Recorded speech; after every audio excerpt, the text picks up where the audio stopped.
Hello hello అమ్మమ్మ, hi అమ్మలో. నాకు ఒక కథ చెప్తావా? కథ చెప్పాలా?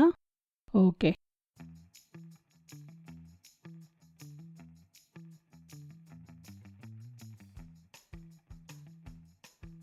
అందరికీ నమస్కారం.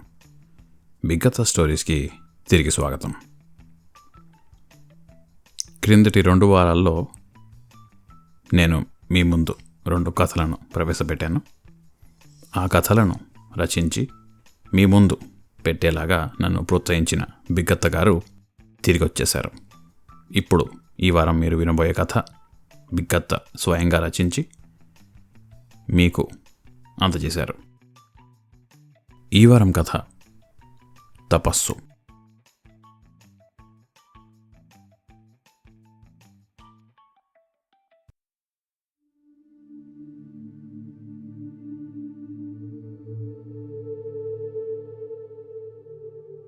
శరదృతువు, కార్తీక మాసం, దీపావళి పటాసులు, దీపాల వెలుగుల్లో నిన్న అమావాస్య చీకటే కనబడలేదు.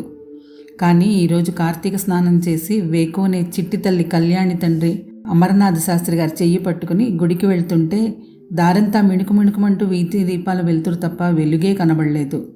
తండ్రి చెయ్యి మరింత గట్టిగా పట్టుకుని నడవసాగింది. ఇద్దరూ కలిసి గుడిలో అడుగుపెట్టేసరికి గుడి నిండా ముగ్గులు వేసి ద్వారం వద్ద దీపాలు వెలిగించి ఉన్నాయి. పూజారి గారి భార్య మహాలక్ష్మి గర్భగుడి గడపకు పసుపు రాసి ముగ్గు పెడుతున్నది. పూజారి సుబ్రహ్మణ్యం గారు నిర్మాల్యం తీసి అభిషేకానికి తయారు చేస్తున్నారు. రామ్మ, కళ్యాణి, మీరు వస్తారనే గబగబా వచ్చేశాం. నమస్కారం అన్నయ్య గారు. బంగారు తల్లి పేచీ పెట్టకుండా మీతో వచ్చేస్తుంది కదూ. ఒక్క 10 నిమిషాలలో మావయ్య పూజ మొదలు పెట్టలేపు ప్రదక్షిణాలు చేసి దీపాలు వెలిగించిరా కళ్యాణి. అలాగే అత్తయ్య అంటూ కళ్యాణి ప్రదక్షిణాలు చేసి దీపం వెలిగించి వచ్చి గర్భగుడి ముందు కూర్చుంది. చేతులు కడుక్కుని వచ్చి మహాలక్ష్మి గారు కూడా కళ్యాణికి ఎదురుగా కూర్చున్నారు. అమరనాథ్ శాస్త్రి గారు కూడా ధావళి కట్టుకుని గర్భగుడి లోపలికి వెళ్ళి సుబ్రహ్మణ్యం గారికి ఎదురుగా కూర్చున్నారు. ఇద్దరూ కలిసి గణపతి పూజ మహాన్యాసం అయ్యాక నమ్మక చమకాలతో శివుడికి ఆవు పాలు, గంగాజలం, శుద్ధోదకంతో ఏకాదశ రుద్రాభిషేకం చేశారు. నైవేద్యం, మంగళహారతి, మంత్రపుష్పం అయ్యేసరికి తెల్లవారింది. భక్తుల రాక మొదలయ్యింది. తీర్థప్రసాదాలు తీసుకుని కళ్యాణి తండ్రితో కలిసి ఇంటికి బయలుదేరింది. ఇంటికి వెళ్లే దారిలో కనబడుతున్న అందరూ అమరనాథ్ శాస్త్రి గారికి నమస్కరిస్తూ వెళ్తుంటే కళ్యాణికి చాలా ఆనందంగా, తన తండ్రికి అందరూ ఇస్తున్న గౌరవం చూసి గర్వంగా కూడా ఉంటుంది. ఇంటికి రాగానే గబగబా తయారయ్యి అమ్మ పెట్టిన అన్నం తిని స్కూల్కి వెళ్ళిపోయింది. సాయంత్రం హోంవర్క్ చేసుకుని కాసేపు ఆటలాడుకుని అన్నం తిని పడుకోవడం, ఇది తన దినచర్య. ఈ కార్తీక మాసం శ్రావణ మాసం 2 నెలల్లో ఉంటుంది. తరువాత శివుడికి ప్రత్యేకమైన రోజులలో అంటే మాస శివరాత్రి, సోమవారాలు, ప్రదోషకాల పూజ మొదలైన వాటికి అమరనాథ్ శాస్త్రి గారు కళ్యాణిని తీసుకుని గుడికి వెళ్తూ ఉంటారు. అలా చిన్నప్పటి నుండే కళ్యాణికి శివాలయంతో అనుబంధం ఉంది. శివుడికి చేసే అభిషేకాలంటే ఇష్టం, శివయ్య మీద ప్రేమ, భక్తి, నమ్మకం ఏర్పడిపోయాయి. అలా కళ్యాణి పెరిగి పెద్దదయ్యింది. తమ కుటుంబంలాగే సత్సాంప్రదాయాలు పాటించే కుటుంబంలోని అబ్బాయి సోమశేఖర్కిచ్చి వివాహం జరిపించారు అమరనాథ్ శాస్త్రి గారు. అప్పగింతల రోజు అందరి తండ్రుల్లా కాకుండా, నాయనా, దాన్ని శివయ్య నుండి వేరు చేయకు, దాని జాతక ప్రకారం, జన్మ నక్షత్రం ప్రకారం అది క్రమం తప్పకుండా అభిషేకం చేసుకోవాలి. ఇన్నాళ్ళు నేను ఆ పని చేశాను. ఇక మీదట భర్తగా ఆ బాధ్యత నీకు సంక్రమించింది. అందుకే అవకాశం ఉన్నప్పుడల్లా చేసుకోండి.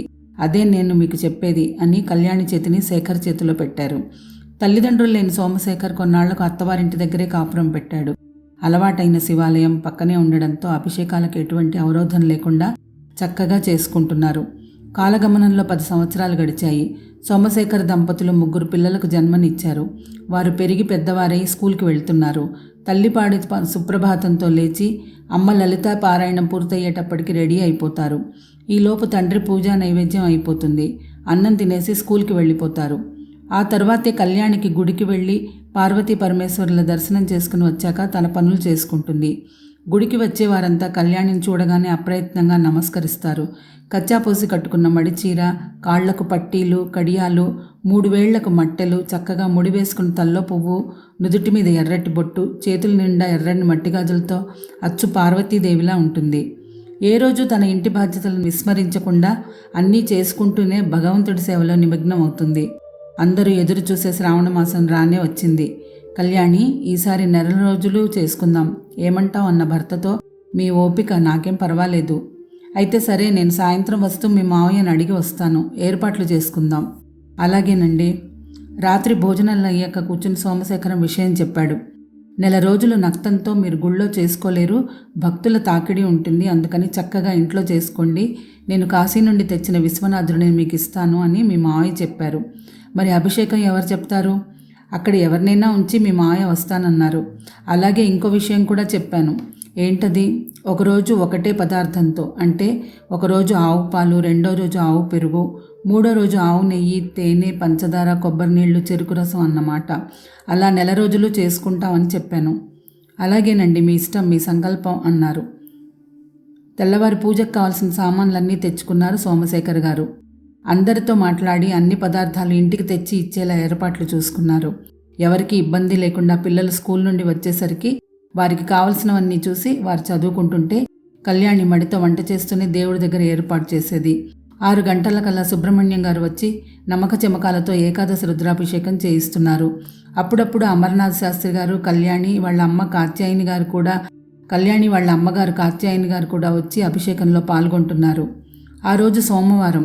ఇంటికి వచ్చిన తండ్రితో, నాన్న, ఈ రోజు నుండి 16 సోమవారం వ్రతం కూడా చేస్తాను. కార్తీక మాసానికి పూర్తవుతాయి. ఎలాగో అభిషేకం చేసుకుంటున్నాం కదా, ఒక రవ్వ ప్రసాదం చేయాలి, కథ చదువుకోవాలి, అంతే కదా అంది. నీ ఇష్టం, నీ వీలు చూసుకుని చేసుకోమ్మా అన్నారు. అయితే మొదలు పెడతాను అని పనిలో పనిగా సోమవారం వ్రతం కూడా మొదలుపెట్టారు ఆ దంపతులు. ఒక్క విభూతి తప్ప శివుడికి ఎన్నింటితో చేయవచ్చో అవకాశం ఉన్న వాటన్నిటితో చేసి మాస శివరాత్రి రోజు బ్రాహ్మణులకు, బంధువులకు సమారాధన చేశారు. ఆశ్వయుజ మాసం వస్తూనే తండ్రి ఆజ్ఞ తీసుకుని మండలంలో రోజులు అమ్మవారికి పూజ చేయాలని సంకల్పించింది. అలాగే చెయ్యమ్మ, అయ్యవారితో పాటు అమ్మవారు కూడా కదా అన్నారు తండ్రి. అంతే, ఎవరికి ఎటువంటి ఇబ్బంది లేకుండా పిల్లలు స్కూల్కి వెళ్ళగానే పూజ, పారాయణం, ఆ తర్వాత మళ్ళీ రాత్రి పూజ, మహానైవేద్యం, హారతి అయ్యాక భోజనాలుండేవి. పిల్లలకు ఏమాత్రం ఇబ్బంది కలగకుండా చేసుకునేది. మొదటి రోజు సాయంత్రం పూజ అవుతున్నప్పుడే అమర్నాథ్ శాస్త్రి గారు, కాత్యాయని వచ్చారు. ప్రశ్నార్థకంగా చూస్తున్న కూతురితో, పూజ కాగానే అమ్మకు సుభాసిని పూజ, నీ కూతురికి బాల పూజ చేసి భోజనం పెట్టమ్మా అన్నారు. చాలా సంతోషం నాన్న. అలాగే అంది. మండలం రోజులు నిష్ఠగా పూజ చేసుకుంది. చివరి రోజు తల్లిదండ్రులకు, బాలకు భోజనంతో పాటు వస్త్రాలు సమర్పించుకుని వారి ఆశీర్వాదం తీసుకుంది. ఆ రోజు రాత్రి పడుకున్నది. అమ్మ, కాత్యాయని అని పిలుపు వినపడింది. ఎవరా అని చూస్తే ఎర్ర చీరల్లో ఎర్ర బట్టుతో పండు ముత్తైదువ నవ్వుతూ నిలబడింది. అమ్మా, ఎవరమ్మా మీరు, రండి లోపలికి అని పిలిచింది. పర్వాలేదులే, నిన్న నాకు భోజనం పెట్టి తాంబూలం ఇవ్వడం మర్చిపోయావు. తాంబూలం లేకుండా భోజనం పూర్తి కాదు కదమ్మా, అందుకే చెబుదామని వచ్చాను అంది. అయ్యో ఉండండి అమ్మా, తెస్తాను. ఈరోజు అయిపోయిందిగా, ఇక మీదట రోజూ ఇవ్వాలి అంటూ వెళ్ళిపోయింది. దిగ్గున లేచి కూర్చుంది కళ్యాణి. కళ అనుకోవడానికి లేదు. ఆవిడ మాట, గొంతు అన్నీ తనకు తెలుస్తున్నాయి. తెల్లవారి తల్లిని అడిగింది.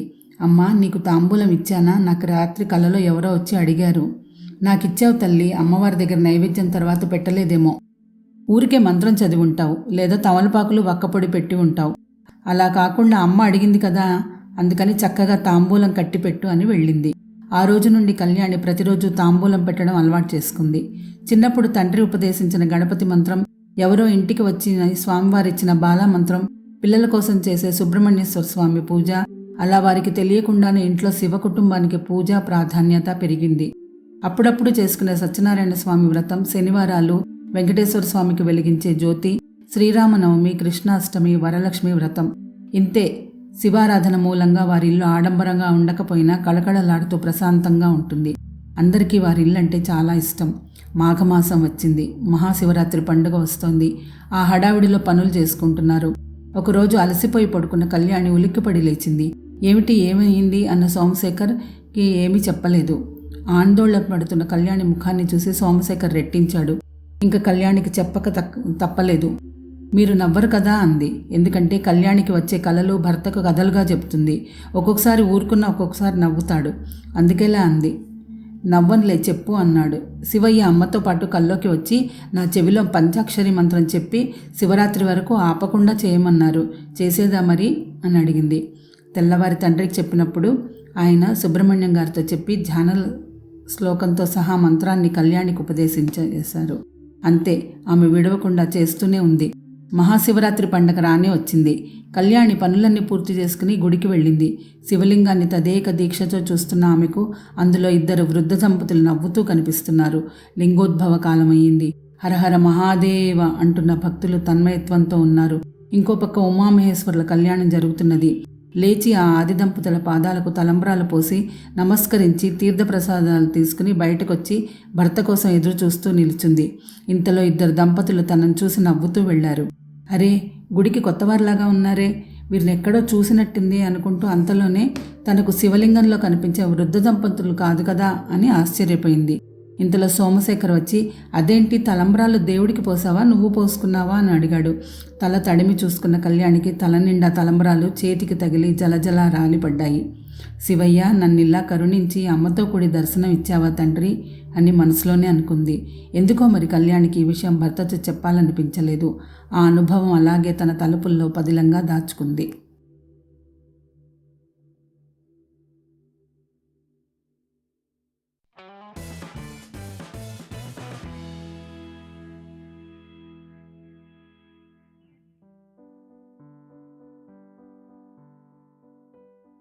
ఇదండి ఈ వారం కథ తపస్సు. biggata.in వెబ్సైట్కి మీరు వెళ్ళినట్టయితే కొంచెం కింద స్క్రోల్ చేసి స్టార్ట్ రికార్డింగ్ అని బటన్ కనిపిస్తుంది. ఈ బటన్ను క్లిక్ చేసి మీ అభిప్రాయాలను, సూచనలను మాకు డైరెక్ట్గా మీరు తెలియజేయచ్చు ఆడియో రూపంలో. ఈ వారం కథ మరియు మా ప్రయత్నం మీకు నచ్చింది అని ఆశిస్తున్నాము. తిరిగి వచ్చే వారం బిగ్గత్త స్టోరీస్లో మళ్ళీ కలుసుకుందాం. నేను ఫణి చిదెల్ల. నమస్కారం.